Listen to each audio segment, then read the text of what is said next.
You're from Boston, right? Yeah. And how many years did you spend on the East Coast? My whole life up until I was 21. And 21 was the time where I was like, I'm gonna go pursue my dreams. So Yeah. that's that my whole life. So I used to say on my profile, Boston raised, LA made, but I taken that off because kind of egotistical. I just kind of like, oh, that was fun when I was younger, but But it why was, is it so important for us to where? Because I love having this conversation of like where Vietnamese people are from. Yeah. Because Vietnamese people on the East Coast are different from Vietnamese people on the West Coast, and I want to hear you share your thoughts on that. I would say yay or nay. I think there's a lot of similarities. We do have a huge Vietnamese population in Dorchester, and I'm one of the most iconic. I mean, I don't want to say iconic. It was actually a bad thing that happened. Was Mark Wahlberg beat up a Vietnamese guy, called him gook when he was a teenager, and then in recent years he came out and apologized because we're all young. We're at some age we want to be tough. We want to be bad guys or be cool, and we do shit that is not right to society. And he apologized for that. But we have a huge Vietnamese community called Dorchester, and it was funny growing up. I thought that was a Vietnamese word because the way how my parents would say Dorchester, and it just sounded like a Vietnamese term. And then when I heard my American friend go like, "Yo, I live in Dorchester," and it was like, oh, Dorchester is a English word, because for Very years, English. yeah, but for years I would hear it as like from a Vietnamese accent, so I thought it was like a Vietnamese city or something. Until like I said, black, whites, and Hispanic friends were like, "Yo, go to Dorchester, But we do have a big population, and when I say yes and no, there was like during the whole internet thing, I think, and this is from my perspective, I'm not speaking for all, but I felt like we wanted to be like the West Coast Vietnamese because you had your hot import nights and you had all these cool, the East Coast kid was dreaming of, sunny California, like anyone in America, right? Like, Hollywood's, LA. So like California was always like kind of the staple. But I did remember, we did have Asian Avenue from way back in the day, right? And then we did have, I remember these pictures from this guy named Tom Ngo. He did these like Love You Forever, AZN. He did all these cool cartoony things. And then when I started talking to my LA friends like Andy, and I was like, yo, we had those pictures too. So I think the culture was, we followed like the Dragon Ball and the Sailor Moon, like all those animes were kind of our thing. And then even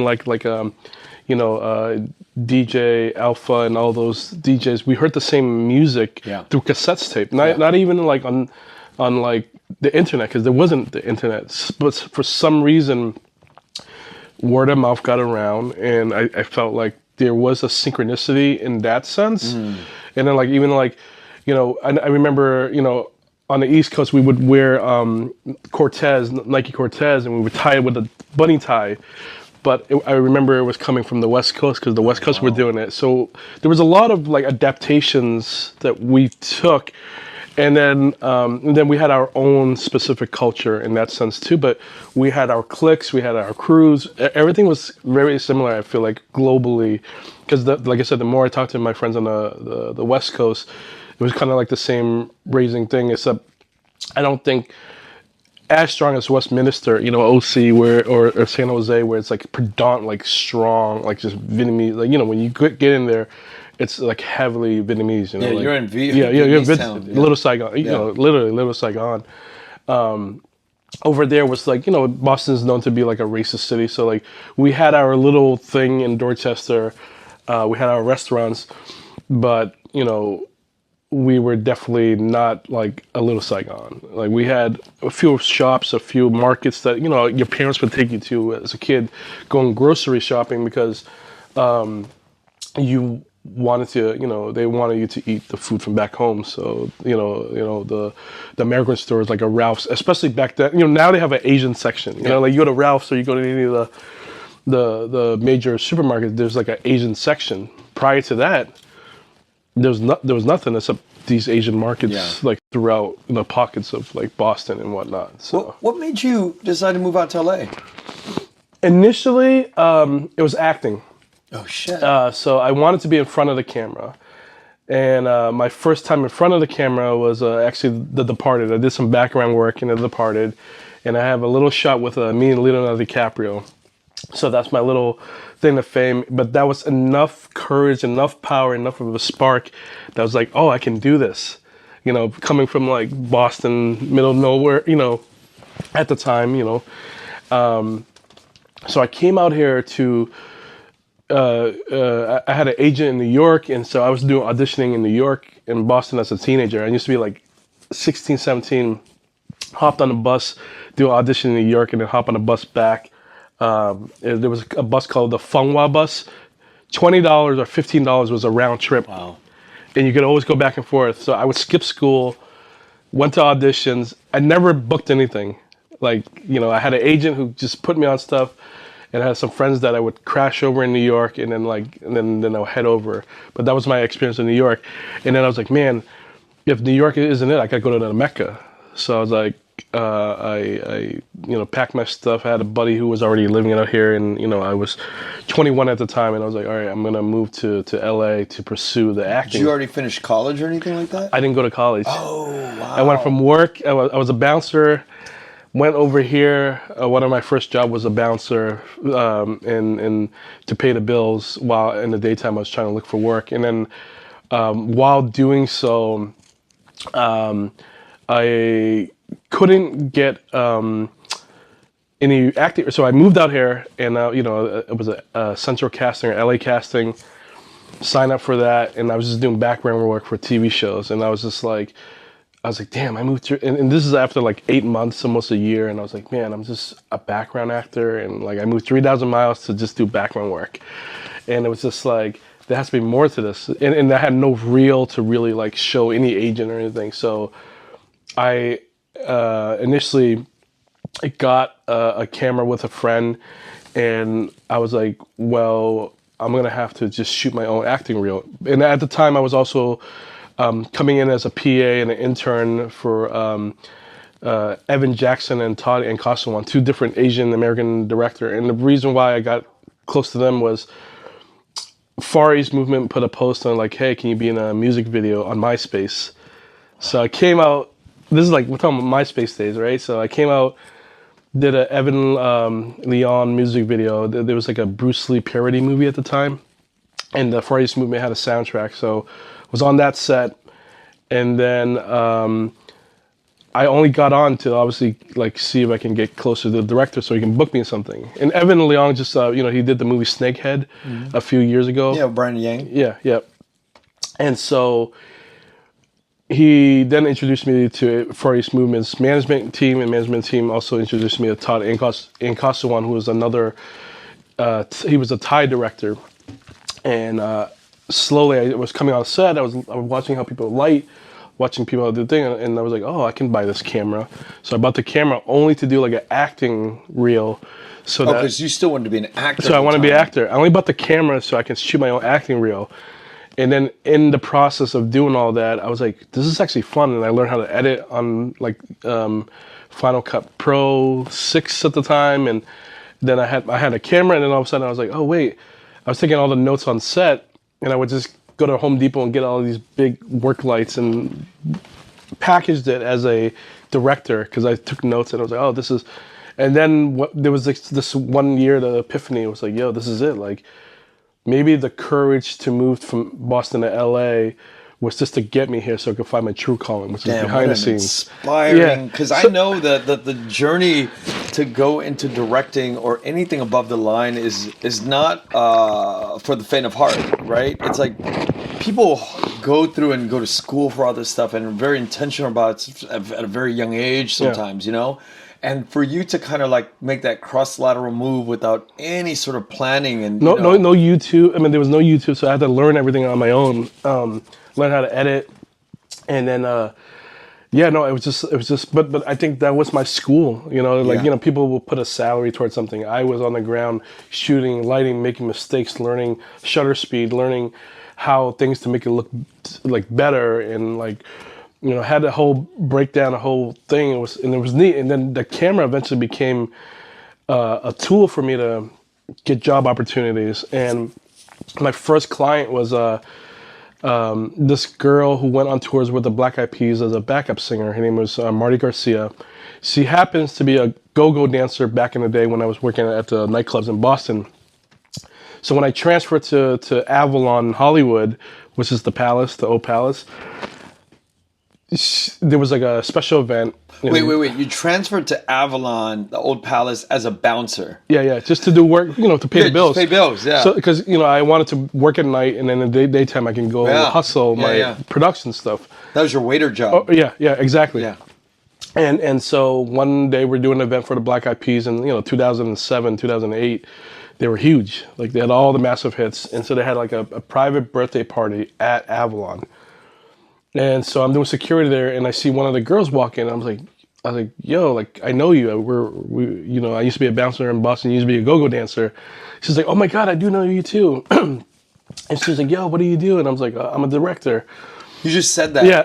And she was like, and you never really directed anything. I just had I had one of my close friends who was another bouncer, and being on all the sets that I've been on, I was able to like do like basically I did a Jay-Z song, and I had him remember the lyrics, and I just said, yo, remember the lyrics, I'm going to film you in different angles and different things, and then I'm going to put it together. And that was my experiment. He was like my guinea pig. Guinea pig. And I was like, oh, this is how you do a video. And so I was like, yeah, I'm a director. I made business cards, gave it to her. She was like, yo, I have a band. So I did their first video. We had a screening in Beverly Hills because they were like connected. Like I said, they were, with the Black Eyed Peas. So they came out, they saw the video. The Peas saw it. Yeah. And then one of the other backup singers also came, and she was like, yo, can you do my video as well? And were you charging at that point? Yeah. So I went from charging her $500, the first girl, and I told her, this is my hustle. And I was like, yo, my whole thing was like, so this other girl, her name is Kat Graham from Vampire Diaries. So at the time, she wasn't on the Vampire Diaries yet. So she was like, hey, I'm a singer. She was also another backup singer for the Black Eyed Peas. And she was like, I have my own music. I want to do a video. And I get to do her video, and then that was like the exposure that I needed, because she like was good friend with Perez Hilton, and at the time it was like all new game, like before, like I said, before Twitter, before Instagram, before all that was like big. She was like went to Paris Hilton. And Paris Hilton did on a vlog like, oh, she was a working actor. Prior to that, she did like the Parent Trap with Lindsay Lohan. So she was like working her way up until she landed Vampires.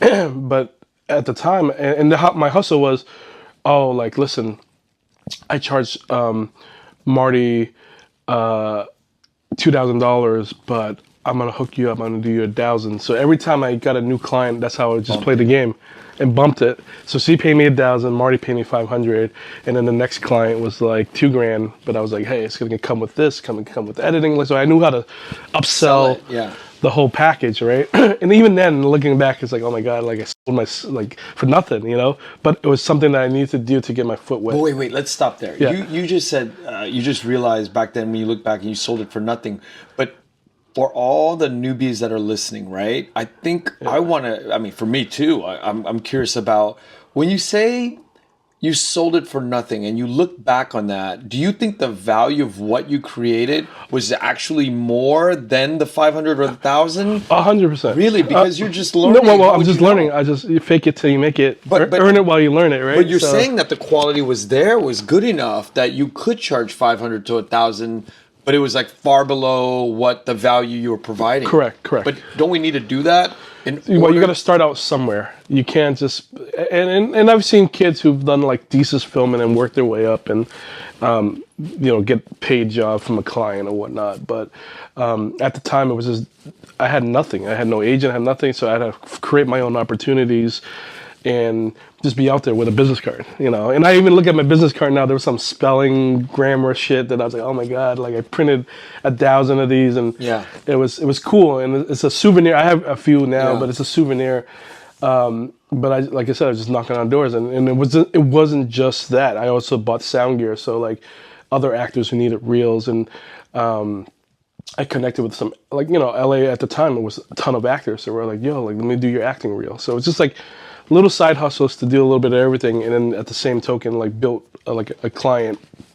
And then through the way, I started meeting more people. And I went from, with Todd, I went from his PA intern to his producer within like a year. Because at that point we did like a few videos and he was like, oh, you know the system, you know how to do it. And I mean, it was literally just like one step to another, learn from your mistakes, apply not what to do. And I tell kids that ask for advice all the time, make mistakes, keep fucking up. The only way you're gonna learn anything is to be wounded by the mistakes that you're never, ever, ever gonna do that again. And so you're locked in, you know, subconsciously, consciously, whatever, because you're wounded. You're like, oh no, like, you know, your mom hit you because you touch, you know, a hot stove or whatever, right? I'd never touch that hot stove again, you know. And I was, like I said, earn it while you learn it, fake it till you make it, you know. What are some of the hot stoves that you touched? I didn't know terms. I didn't know different departments, how to, like, if you're gripping electric, you don't touch their shit. If it's art, this thing, you don't touch their thing. Even though you're trying to be helpful, you're like, yo, let me put this thing. And you realize everyone that has their department, they're going to be responsible for that department. So if like a random PA picked up some light and the light broke, that department should have stopped the PA. And now I get it. But back then I was like, fine, like I'm just trying to help out and you don't want me to help you out. But there's a system and there's an order and there's a hierarchy of things that, you know, you stay in your lane. If you're a production assistant, then you assist production. But you know, until another department says, hey, can you help me grab this? Can you, whatever. But it was definitely something that I think a lot of people who get into the industry, they do get offended right away because you're like, yo, I'm just trying to help, but you're yelling at me for helping. But it's like, yo, if there's a risk or something breaks, you're responsible, and this is like, you know, it becomes a whole ordeal, you know. But I think it's like even beyond that, like sort of practical advice. I think there's like another like 9 levels up about how you conduct yourself too, because staying in your lane is very unnatural when you're coming out from the outside world into Hollywood, where you're thinking like, you could do that, you could do this. You want to just be very overly enthusiastic, and you want to provide, like, you know, there's like those old school New York you know, guys on the street where they like whip out a bunch of watches in their trench coats. But that's not how this works. It's very specialized. It's, you come in with, you can't really say much. You just have to come in with your reputation that somebody had introduced you, and that's kind of like the name of the game here. No, 100% is word of mouth. Word of mouth, because it's like you can't do the talking. Especially back then when there was no social media. Yeah, you know, it was literally word of mouth. Like, hey, did this, hey, and that's how my name got around. I was like, oh, I can do that, and that's why I'm like, I feel like, you know, now I'm a great producer because I played every position. Yeah. Did the sound thing, not the master of it. Like, you know, don't call me like a master. You understand enough. But I understand enough to not get hustled by other, you know, like I'll put a genie order, a camera order. I have vendors, I have friends, I have colleagues that I know pricing. And even now there's adjustment with inflation. But to know those numbers, and because, you know, back then it was like you get this hefty bill from like a rental. And you're like, I was like, why am I getting charged for this? And you gotta operate as a business too. You can't just be like, oh, this is what it is. There's also the power of negotiation. And then you never ever say, well, you could say no to certain things. Number one, you have the power to say no. And number two, you're able to question or negotiate, because at the end of the day, you either get your full rate at a $1,200 rental, or I can only pay you $800, or you make nothing.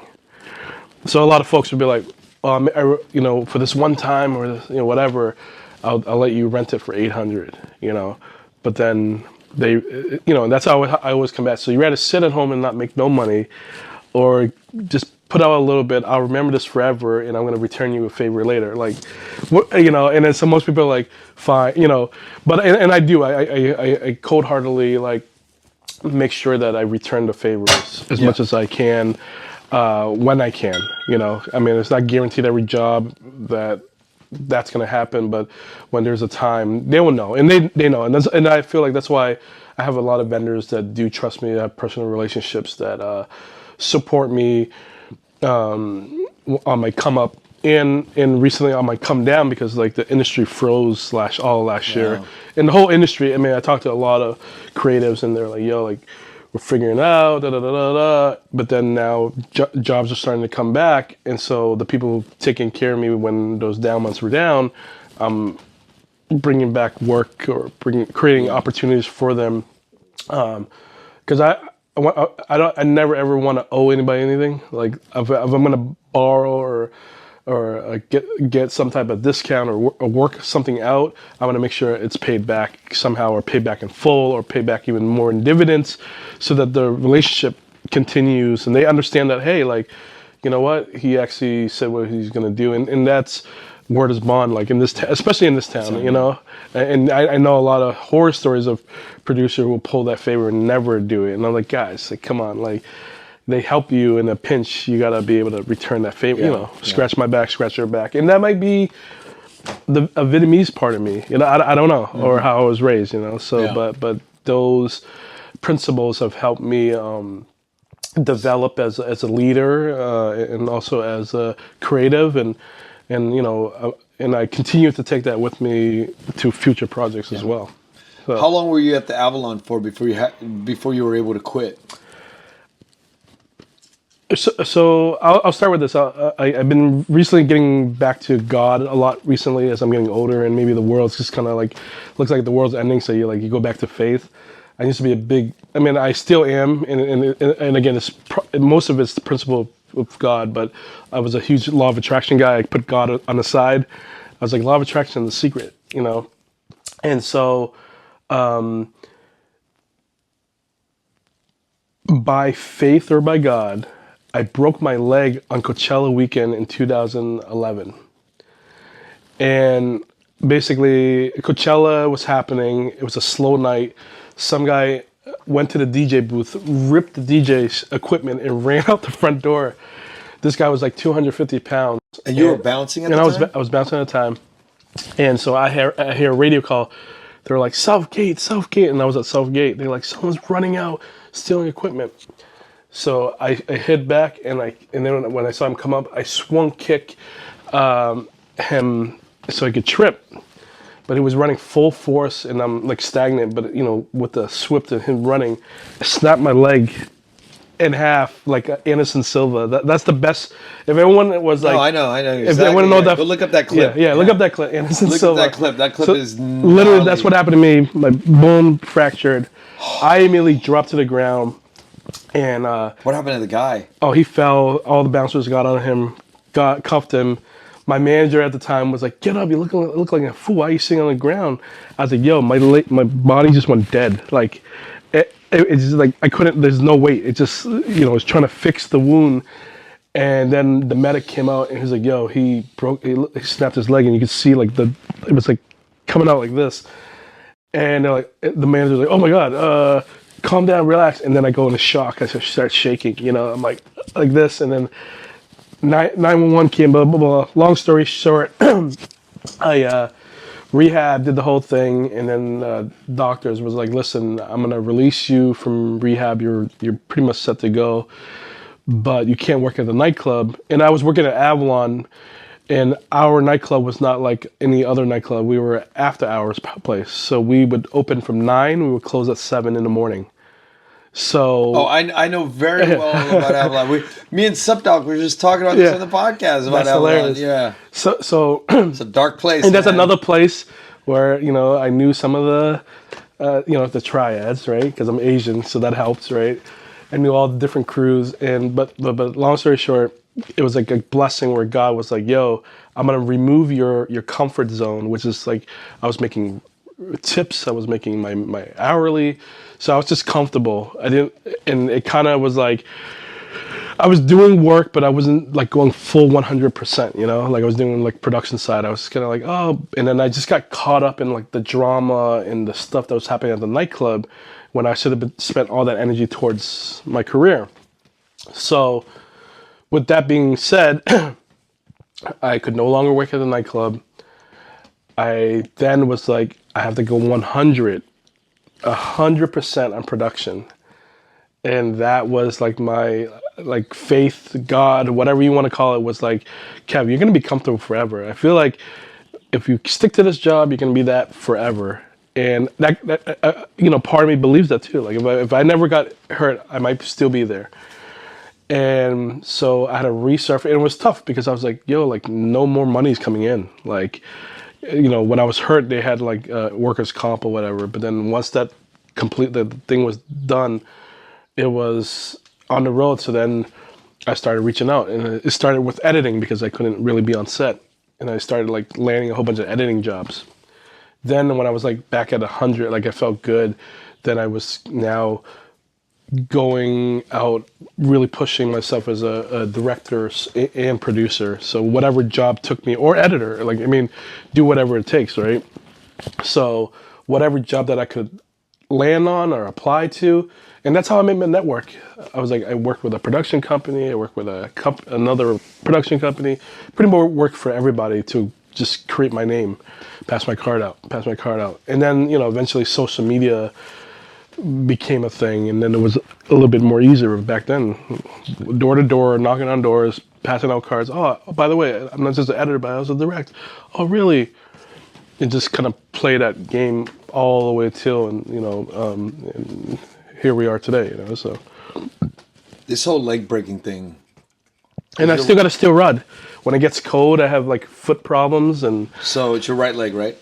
Yeah. So that same thing happened to me. Look at right there. Yeah. Screw metal. I have the same thing. Yeah. I broke my right leg probably at the same place that you did. Yeah, right there. Right there. Yep. I broke it right here. Yeah. I have the same story. No way. I have the same exact story. Same story about, you call it God, you call it your universe, you could call it law of attraction, you call it anything you want. But that leg break is something that you and I share deeply. And so I'd been in the film side as a hobby.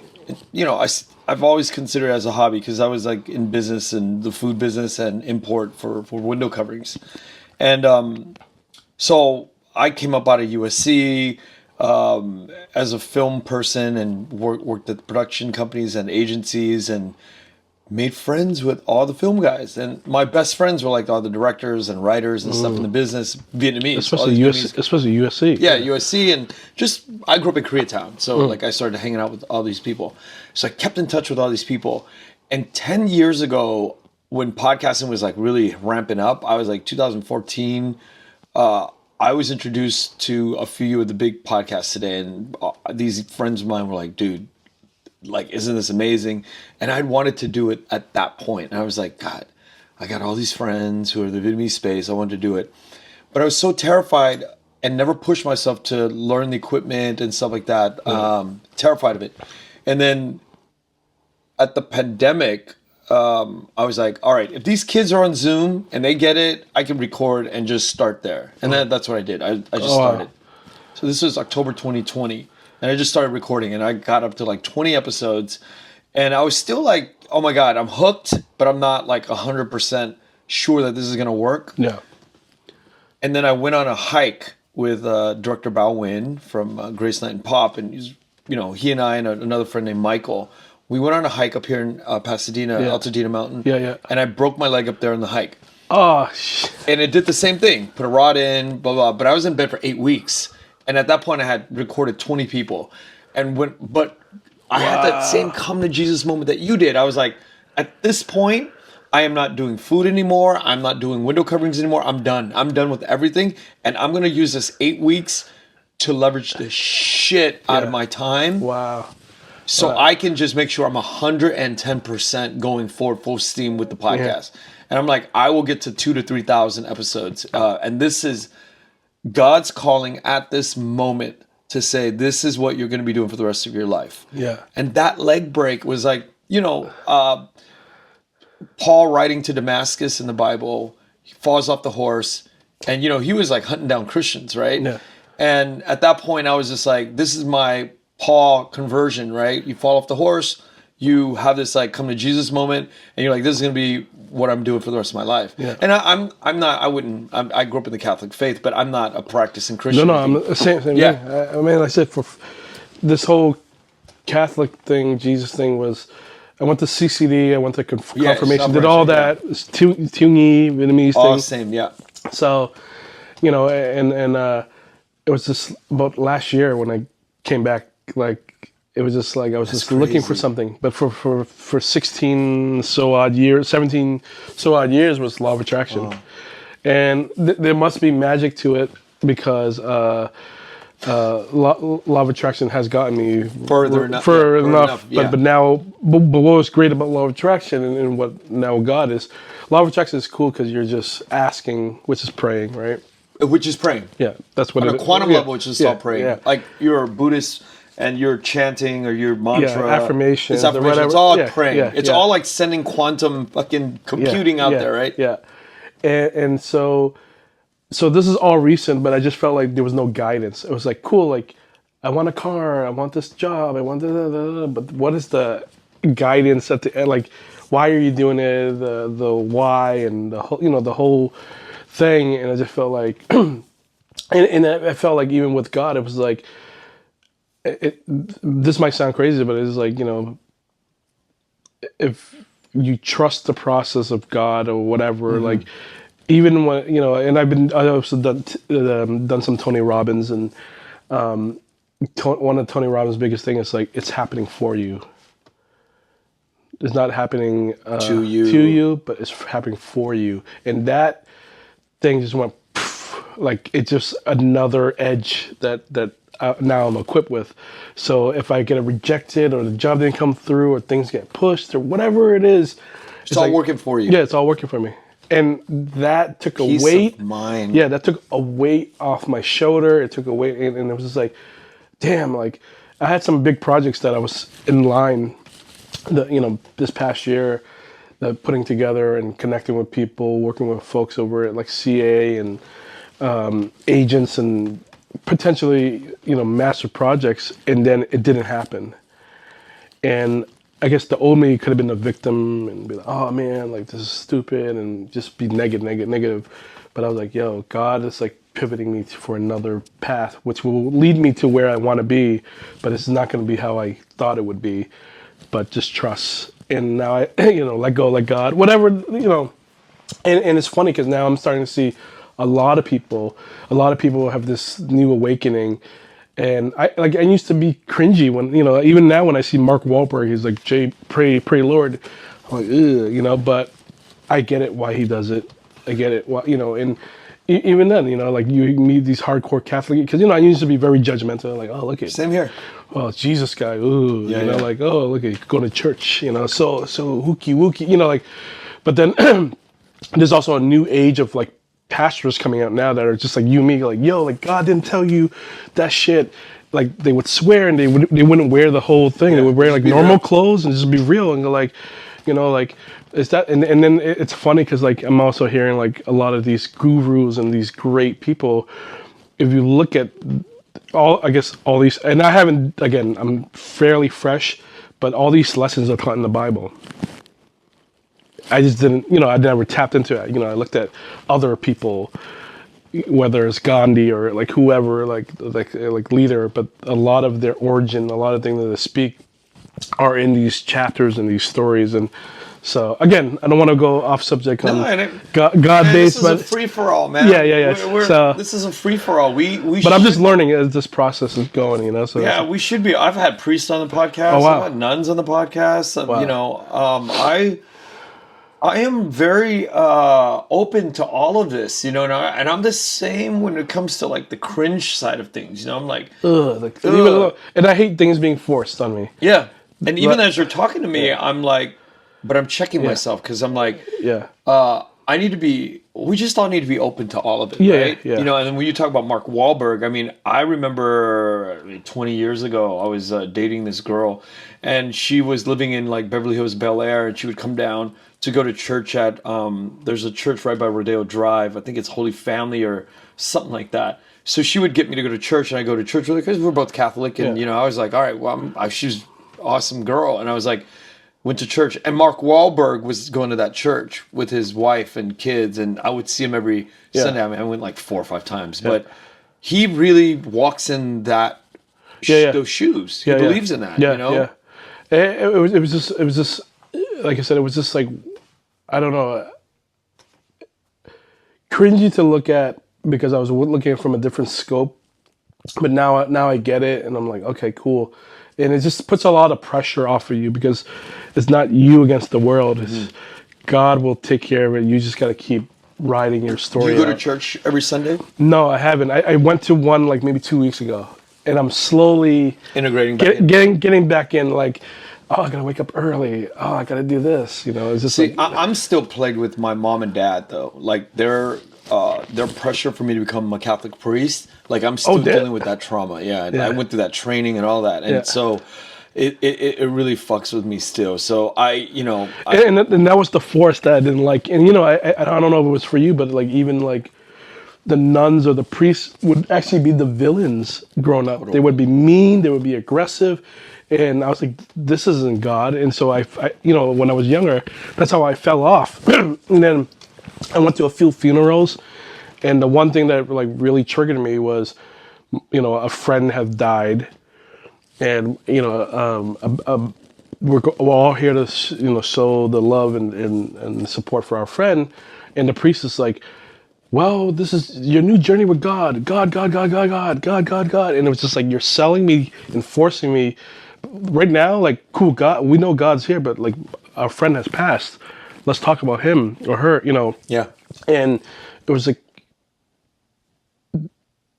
2 funerals. One, my brother died, had the same situation, and then when I was a bouncer, one of our bouncers died on duty.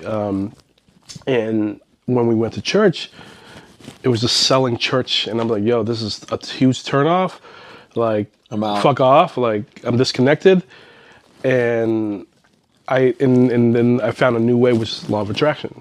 And I was like, oh, well, if I could just believe in something, it would just come to me. And so that's... Man, there's got to be some logic to 7,000 years of Hinduism. There's got to be law. No, and right? that's my other conflict. I was like, so if this God is our God, then what about Hindu? What about Buddha? What about Muhammad? Like, what about It's all the same. Right.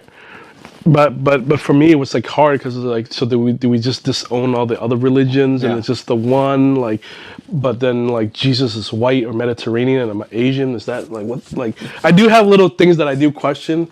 But the one thing, the bottom line is I know there's a higher power. Yeah, that's all that needs to be considered. Yeah.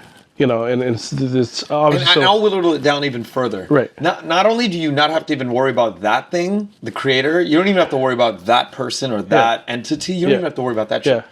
I think the biggest takeaway of all these teachings is one thing and one thing only.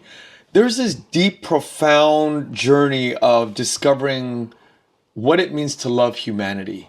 Right. That's it. Right. And if you can, I mean, that shit's hard enough to master, right? If you could master the unconditional love for humanity and your neighbors. Yeah. That is like the guiding principle. You don't even have to worry about all the theories and theological doctrines, canonical teaching. You don't have to worry about any of that shit. All you have to worry about is there love in what your actions are, you know, your children, your wife, your ex-girlfriends, whatever the hell is in front of you. Anything that's in front of you, any issue. Yeah, even when I go through my spiritual journey, I was like, maybe love is the religion. I think it is. If you're just love, then you don't need anything else. You don't. You know, but then I was like, well, there's no entity to love, or there's no blah blah blah. You know, and then I was like, nah, that's probably some hippie shit. No, you know, but I think everything answers to that. Right. Everything answers to love. Yeah. You know, can you treat everybody with love? And that's a hard thing to do. Yeah. Whether it's your skin, your political background, your religion, your race, whatever. If it's love is the bottom line, I feel like that should be it. I'll take it to... It sounds cheesy as hell. We're like... No, I mean, I don't think it's cheesy. I think it's fun to talk about. Because what's another level to all of this shit, too, is a funny thing is, like, when you hear, like, all these alien conspiracies where, like, well, we came from, you know, like, if you think about aliens... Well, they're technically God. I mean, in a sense, right? They came out of nowhere from the heavens. They did whatever they needed to do. If they created us through, like, a symbiote, whatever... Sure, you know. And if they're mining for anything. Right. This is what I think about all the time. If they've created, or if God created us, if anything is mining for anything, what they're mining for is, this is just my theory. Like when I think about it, what is the fucking purpose of being here, right? If they're mining for anything, they're mining to see how focused and dense love can become, right? They want this compression of energy that's like focused. And that is like, how much love can human beings over the centuries and millennia, how much love can we compress in these energy balls, right? Whether it's through war. I mean, that's why I think my ideal is like my crazy thought is to make sense of all it. By making sense of this idea is like, well, why is there so much pain and suffering and wars? Well, because only through those things do we grow our love. And if they're mining for love, if God, in the Bible, our Bible, Muhammad's, if everything is always about mining for love, then these wicked, evil things happen because it's constantly growing our love. Right. No, and I think, like I said, I recently got into the political space and kind of see where I'm at with things. And I thought it was like rich versus poor. I thought it was race versus race or religion versus religion, obviously what's happening in the Middle East and in Israel. And then it just came to me, maybe it's just good versus evil, like the whole time, because you could be rich, you could be good. I've seen good rich people. Absolutely. And I've seen horrible rich people. I've seen good doctors, bad doctors, good cops, bad cops, everything, good and bad. And I think there's this higher level of that fight going on, because right now, if you live in the Gaza Strip, you're living in hell. Literally, kids dying, people getting killed, bomb going off in the middle of the night. You hear those sirens that came over Israel. Imagine just waking up to that. Hell. Like, it's hell, literally. And we're blessed enough, and hopefully we don't get into a world war, but it's good versus evil at the end of the day. Whether and I could see why Middle Eastern or people of those war-torn countries hate us, because literally their like if my kids were dying in this bomb, you're enemy number one. Like, it's simple, man. It's that simple. And so I never like, why death to America? Why death to America? And now when you see these horrific videos that are coming out online, where you see literally bodies and body parts and people being executed, you're like, oh, that's why. And then like the innocents being bombed by accident because they're just in the line of fire. But here's even the more sick thing about this whole scenario is this. You could analyze all the reasons we're in war and all the reasons we get out of war. But at the end of the day, I think that there's one consistent situation here. We, as United States, make money going to war. Yeah. Now, we create these scenarios where we're stacking piles of cash because we're going to war. It's not we, the people, but it's the people that are in these, who own these factories to make weapons and stuff. Yeah. Very profitable. Dick Cheney. Dick Cheney, Halbert, and all this stuff. Yeah.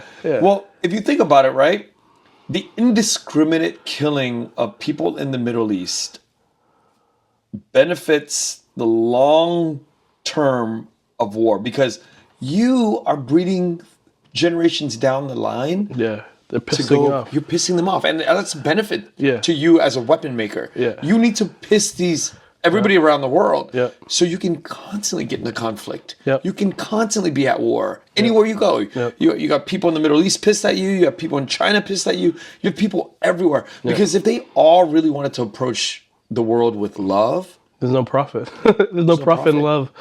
That's the saddest. The sad and the best thing about love, right? It costs nothing. It costs nothing. Yeah. There's no money. There's no growth in money. Yeah. There's none of that. There's no advantage in a capitalist. Yeah. I'm just really watering shit down and talking about my ass right now. No, but it's true. There's no profit. It doesn't make the world turn. It's a very simplistic way of looking at it, but man, just when you look at it from that level and that perspective, like, how do you stop this shit? Yeah. Well, I also tell people the same thing. You walk down the street, you see that guy or that girl over there. Do you care about them? No. For the most part, you don't. So I think humans, like, even though we come from love and we come from that, on the surface level, are we really practicing that? And that's why when, there's probably some child right now that has just died right now as we're talking somewhere because of war, and there's not. We continue on our day. You know, they got to go through the trauma, and you know, and it goes back to like, oh, like who paid for that thing? Well, it's our tax dollar. We can't show or know how the tax dollar is being spent, but we just know that we supplied, or where there's the Ukraine where we just cut another $60 billion, and like, whatever we, like $260 billion that we could have resolved the homeless problem, the border, or whatever issues that we're having now in America, whether it's security, gun at schools to protect our kids, like all that money could have been, you know, the levees in New Orleans are still a mess, you know, and so there's a lot of things that in America we could benefit off of $240 billion, but we haven't. But it's the machine, they're getting interest back, you know, they're printing out the weapons so they can send it over. Like I also heard, like, I mean, if they were just transparent, be like, yo, like we're not actually spending 60 billion or 200 billion direct cash to them. A lot of it's going to the manufacturer, you know, subsidized to these manufacturers. Then we'll bring all the bullets over to you guys. We'll bring the spacecraft or whatever it is that's in that massive, you know, these massive payouts are not indirectly like directly, you know, maybe some of it, but a lot of it's like the U.S. company pumping out metals and these factories so they create bullets and smart missiles and blah blah blah, salary for more soldiers and whatever the money is going to, and we're getting interests on the back end for kids in the future. And call me selfish, but I'm worried about my shit right now. Like, absolutely, like kids from now, like even if it was my blood or whatever, like their grandkids probably will not know me or will know me a bit, but like we're paying for that, and it's like, and can we get there? You know, that's another thing. It's like, can we even get there? You know, so sorry. Well, sorry, political. And no, I'm glad we're talking about it, and you know, yeah, we'll move on from it. But I think at the end of the day, if we don't talk about it, then who the fuck's talking about it? Yeah, no one. Yeah, like we need to create this, you know, like digital voice that's traveling on the internet. No, it's a lot of because like they're okay to like, our government is okay to spend whatever, but when I buy something from you on a marketplace on Facebook, the IRS now wants to know, you know, you bought that couch from Kenneth? How much did you sell it to him for? And they're tracking $60 little transaction, but they're just offloading, and we can't say nothing. This is mind-boggling.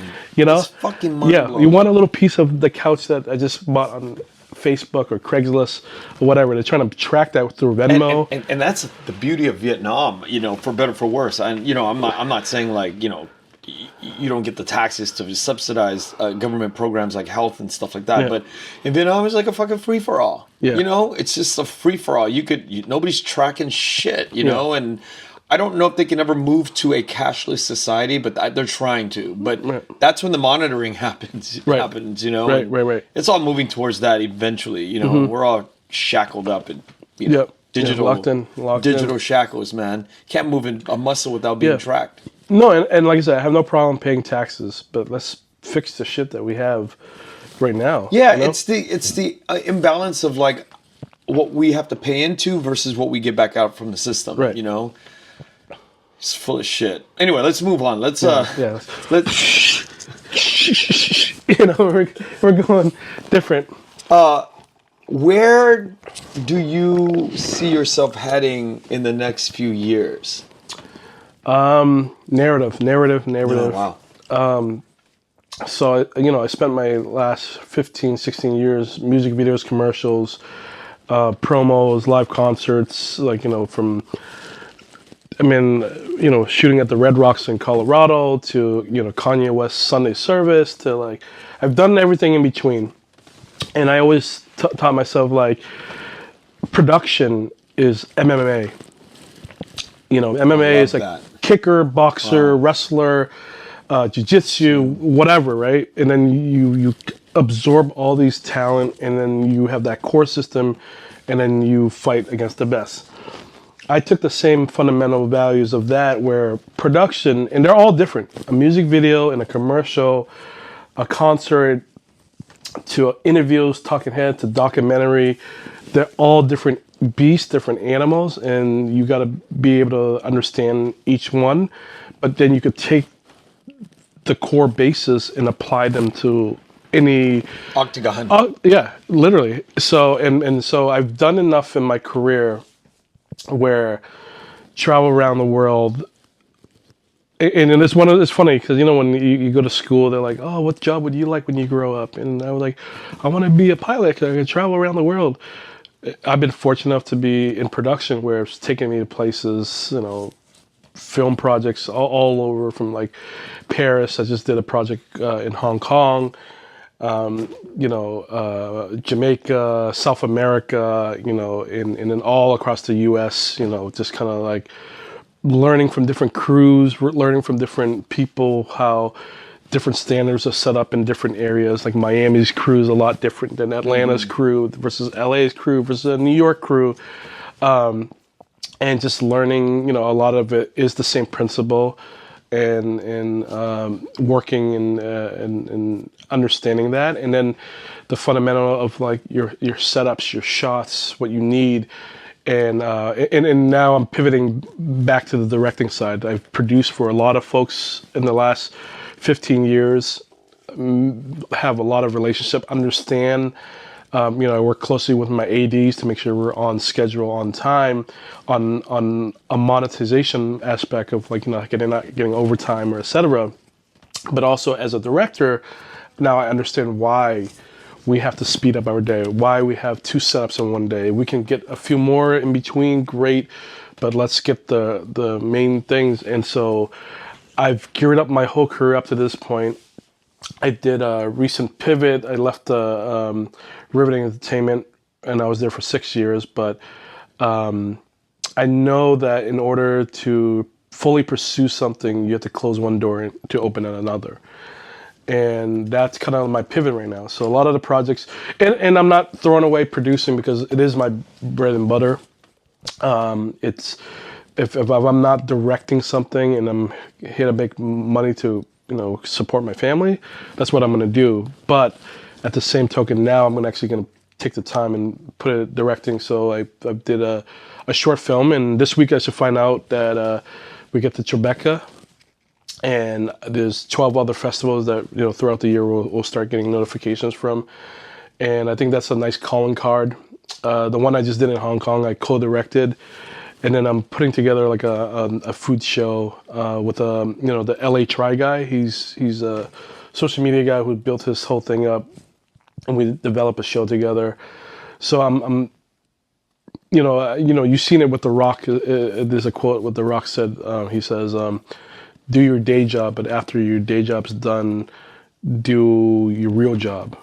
And so that's what I've been doing, taking the time and just taking all the tools and the experience and now putting it into my real passion. And, I just turned 39, so I just wanted to if I'm going to pivot, this is the time to pivot. If I wait until I'm 45, a few more years, and just keep collecting money from working on these video or these commercials, then I could never make that pivot. But I feel like this is a solid age to make that turn. And I think the blessing in last year's strike and a lot, you couldn't depend on producing, because producing, you usually get contracted and then you do the job and then boom. But a director creates the job, or the storyteller creates the job. Then you can hire a whole crew. It doesn't matter what camera you have or what DP or what special effects or what stunts you're gonna do. At the end of the day, it comes down to story, which will create all those jobs to do all that and talk about all those different, departments. It's crazy to hear you talk because, as somebody who's come up in the sort of the narrative farms, through college, and then you come out of college, you hanging out with the same tribe of storytellers, and it's the same thing over and over and over again about why is the story important, blah blah blah. But you're coming basically from outside of the system, or you came up within the sort of production world. But that whole theoretical storytelling side, the narrative side, it's like a tribe of people, right? Yeah. But to hear you talk about it, it's like, I wonder where you got sort of your, the itch for it. where did you get the sort of like the desire to tell in narrative form? It's magic. To me, it's magic. And why you say magic? It's for me. There's nothing more greater than having a thought from your head, visually seeing it from your head, the scene, how it's acted out. You can even see the location, right? And then you go through the process of casting. You go scouting. You do this. You get with your DP. You lens up, and now you're on set, and now you're acting out the scene. And to transcribe what was in your head to a monitor or to the big screen, there's nothing more, for me at least, more magical than that. You literally thought of it right here. And I'm sure like an architecture who like structure a building until it's contracted, it's greenlit, money's in the bank, they start building it, and now you walk into your building that you thought about months and years, and it becomes a reality. That to me is the essential thing, the drive that it's like, wow, like I made that. And then if that thing, that project move people, then it's like, whoa, you did something, you know? Yeah. That's, to me, is the driving force behind, like, you know, even producing, you know, and that's what's great about me producing. I sat in the rooms with these directors. I see how their mind are thought of, and I was like, oh, I didn't even think of it like that. Note to self. And like MMA, I'm pulling strengths from all these creatives that I worked with over the years and that I supported, and develop me on top of what I'm essentially am. Add some things, you know, collaborate. I'm a creative producer. Like sometimes we'll run into a thing like, how do we get from this scene to another? So now that my director is on, well, we can do this. We can do a camera swipe. We can, you know, maybe start with a dialogue leading into, you know, and you got to watch film. You got to watch documentary. You got to watch. You got to watch tape. No, you got to watch tape. Like football. I mean, sports. I mean, so here's another comparison. I as a producer, I see myself as a sports team, football, whatever you want to call it, basketball. Your crew, your central crew is your starting lineup. You have a backup bench that is on the sideline just in case someone gets hurt. So if a DP, my star wide receiver is hurt, I have another DP underneath him, ready to go, he or she, ready to go. Same thing with art director, same thing with your lineman, blah, blah, blah. Then you got to manage these personalities. You got to go in a room, make sure we succeed as a unit, and we go over the game plan, we go over the thing, we talk numbers, there's a salary cap, you know, there's all these things that are just like sports management. And, you know, being a New England Patriots guy, you know, winning for years, I absorbed some of that, the leadership and the grit and like, you know, making sure we make shit happen. And, you know, one man gets injured or something goes down, we got to figure out how to solution, fix it, resolve it, get back on track and continue. And I feel like sports and, you know, production go hand in hand in a sense, because at the end of your team, your production of the video that you put out, and then, you know, sometimes you get to award shows, and sometimes you know, you made it to the finals and you didn't make it this year, but the next year you're back up, and like, and every year is a new year. You performed last year, how can we do better? How can we get better? How can we get more clients? How can we?